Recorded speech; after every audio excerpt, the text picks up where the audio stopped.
我需要改变吗？我为什么要改变？不改变我可不可以？我就是改变不了，怎么办？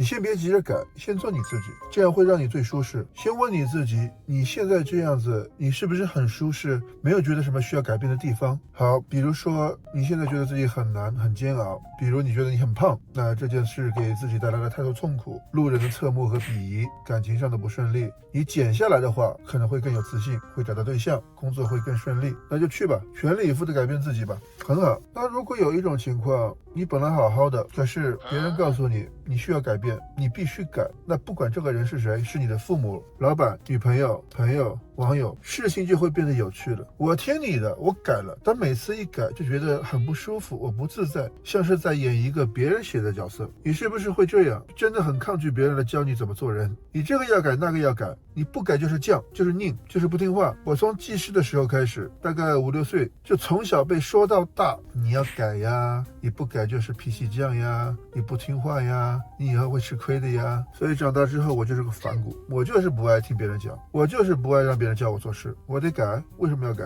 因为你做的不对，那我去你大爷的！你凭什么告诉我做的不对？我做的对不对？未来你替我兜着吗？为我承担责任吗？你自己发财了吗？你有什么资格说我不对？我得改。我觉得你才应该要改，你不改会吃亏的哦，你不改会大难临头的哦。说件事情，袜子和内裤能不能一起洗？能不能？能不能？我们先过一遍脑子。你说不能一起洗吧？内裤和袜子不能一起洗，是因为脏，有病菌。那我说可以一起洗啊，为什么不能？从化学角度来看，在高浓度的洗衣粉的洗礼之下，病菌已经死了100遍。那从物理学的角度来看，洗完之后晾衣服，太阳底下暴晒之后，病菌又死了100遍。如果你非要分开洗，那只是因为你心里不舒服。就像你看到了一个长得像屎的巧克力，那是巧克力，只是长得像屎。你不科学，你不讲道理，你不肯吃，你不肯吃就是你心里有病，你得去治。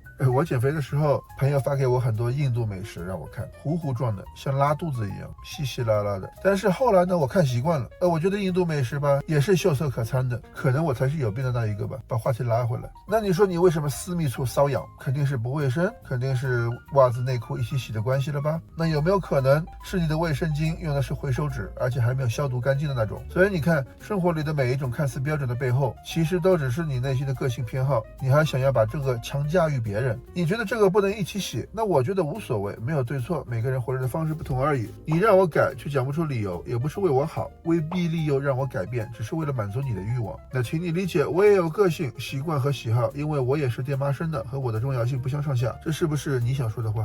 我今天帮你全说出来了，也是我想说的。题外话，如果你像我一样在改变上总是坚持科学和道理，那你就做好心理准备，准备好单身一辈子，或者额外买个洗衣机，一人一个，没得吵了。我们来沉淀一下，就生活上这么一件小事，袜子和内裤要不要一起洗，都有这么多矛盾。那还有呢？那父母说这个工作没有前途，你要不要转行？为了别人，要不要放弃你自己的兴趣爱好，做自己讨厌的事情？社交上和不喜欢的人笑脸相迎，那你要不要换上一副懂事的面具，每天虚伪的应对人来人往？这些问题每天也在烦恼着我，可我心里有一个声音一直在问，我为什么要改？我可不可以不改？我想坚持我的生活习惯，我想追求我的兴趣爱好，我想和我喜欢的人相处，可不可以呢？可以呀，当然可以呀。改掉你的生活习惯，你的处事方式，你的兴趣爱好本来就是反人性的。有人说你不改，社会会教你做人，让你改。那真的等社会把我逼得不得不改的时候，那时候再说吧。有人说要变强就得逆流而上，听起来很热血，但我见过很多强者，他们的那个缺点一点都没改。听过短板效应吗？我不信有什么短板效应。那理论上是说，这有一个水桶，这个水桶呢，它能装多少水，取决于这个水桶的短板有多高。因为不管其他板多高，只要有这么一个短板，这个水就会漏出来，就装不满。那我就要问了，如果你是世界首富马斯克，你又造电车又发射火箭，那你的短板就是你想要把内裤和袜子一起洗，那怎么办？都这么成功了，有1、2个短板怎么样呢？马斯克是个偏执狂，他的情商不高。乔布斯也是个偏执狂，他冷血不懂体贴。马斯克和乔布斯呢都是暴君，他们需不需要改掉自己的短板？我觉得没有必要吧。成功的人的短板看起来都是那么耀眼的个性，他们强不强吧？强爆了。所以他们不是靠改掉短板变强的，而是靠把优点拉到了极致，强到让人闭嘴。一个木桶一般有12张板组成，你有11个短板，但是第12个是长板，这个长板长出了天际，这就是你的优点，你的亮点。你这一个亮点太耀眼，那还剩下来是一个短板又如何？你觉得有必要费心费力转过头去打磨那是一张短板吗？取长补短不行了吗？所以不用改，去打磨你的长板。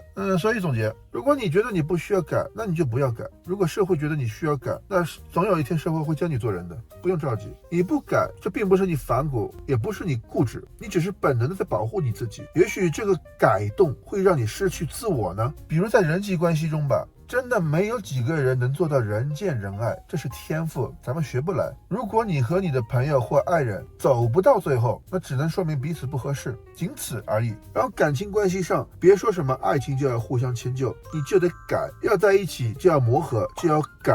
难道要把你掰成他喜欢的形状才叫爱吗？然后工作、事业、学习上，你有你自己的方向，就别被别人带跑偏。你喜欢什么你自己清楚，你擅长什么你自己清楚，不为任何人改变方向。那说到底是一定要坚持自我，坚持什么都不改变吗？不，改变必须要有正当的理由，一会让你变得更好，二必须是发自内心，你自愿改变才行。